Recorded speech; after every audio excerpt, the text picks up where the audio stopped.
Topkapi manuscript, you can see the blood, supposedly the blood of Uthman. He was killed while he was reading it. This is the Samarkand right here. This is the other manuscript that is in Tashkent in Uzbekistan. These are just two of the 6 major manuscripts that are considered to be Uthmanic, meaning that they were compiled during the time of Uthman when he had Zubair, when he had Zaid ibn Thabit, Zubair, Alas, and Harith write the 4 major codices. That we talked about this last night, David and I. Those 4 codices were sent to 4 different cities. One was left in Medina, one was sent to Basra, one was sent to Baghdad, one was sent to Damascus. Now, this discussion is much more cogent because whereas before in the last hour, we're talking about material that just doesn't exist. We're talking about suppositions. We're talking about references that we cannot look at cogently. The Quran we can, because we have these manuscripts in hand. These manuscripts do exist. It's not speculation. And as long as I've been working in Islam for 33 years, I've always been told that these 2 manuscripts are complete, that they go right back to the Prophet Muhammad. I'm sorry, to Uthman, not to Muhammad, to Uthman, mid-7th century, so 650, and that they're unchanged. And that's always been the claim I've been given. Now, for the first time, 2 good scholars coming out of Turkey, Dr. Tahir Altıkılıç and Dr. Ekmeluddin Ihsanoğlu, have looked at these manuscripts. They've looked at the 6 major manuscripts, and they're telling us these are Muslim scholars. They are the ones that actually control and own the Topkapi manuscripts. They're saying that none of these manuscripts are even from the 7th century. They don't begin to appear until the 8th century. The Topkapi that we have here, this one is dated to the mid-8th century. It is only 78% of the Quran. It has 2,270 manuscript variants. That means words and phrases in this manuscript that are not found in the Quran that we have today. This one here, the Samarkand manuscript, this one is from the early 8th century. It only goes up to Surah 43.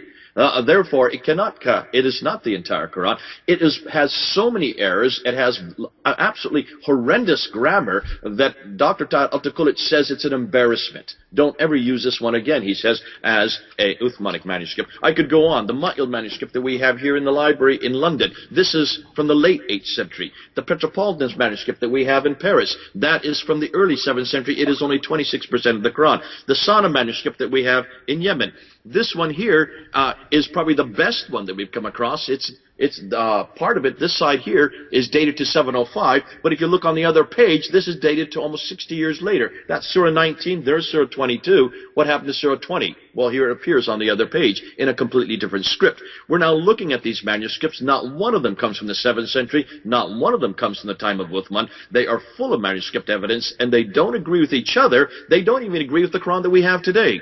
So what that suggests is that this Quran that supposedly is eternal, sent down to a man named Muhammad, completed at the time of Uthman, and unchanged for 1400 years, is nothing of the sort. That's why we're now, for the first time, coming up and asking some damaging questions. And we'll carry it on from there as an introduction, because this we can talk about much better than how Islam began or who Muhammad was. Well, the Quran's been memorized by people and passed down for centuries, so it's the Quran means recitation, correct? So therefore, whether a piece of paper has the correct letters or words, as long as the memory has been passed down accurately, then you have the exact one. Isn't that correct? I hear that all the time. Let me ask you, Don, what did they memorize? What manuscript did they memorize? What Quran are you talking about? Oh, they didn't memorize. To memorize, you have to have something to memorize. Show me that manuscript. They stood at the feet of the master, and the master repeated it to them till they got it perfect. And once they received the seal of approval, stamp, boom, then after that it was in their head, and then they could pass it on to the next person. Again, this is all from the 9th century. It's nothing more than speculation. We're still asking, if they memorize it, why is it that none of these manuscripts agree? What is it they memorize? And when was it finally canonized? When I asked this in a debate with Shabir Ali on September 27th last year, he finally admitted that the manuscript that he's talking about, the manuscript that he goes to, is the 1924 manuscript. That's less than 100 years ago. Prince Philip, our king here, is older than the Quran, according to his criteria. But I saw that debate. He showed, due to the miraculous nature, number 19 appearing in it, that he did.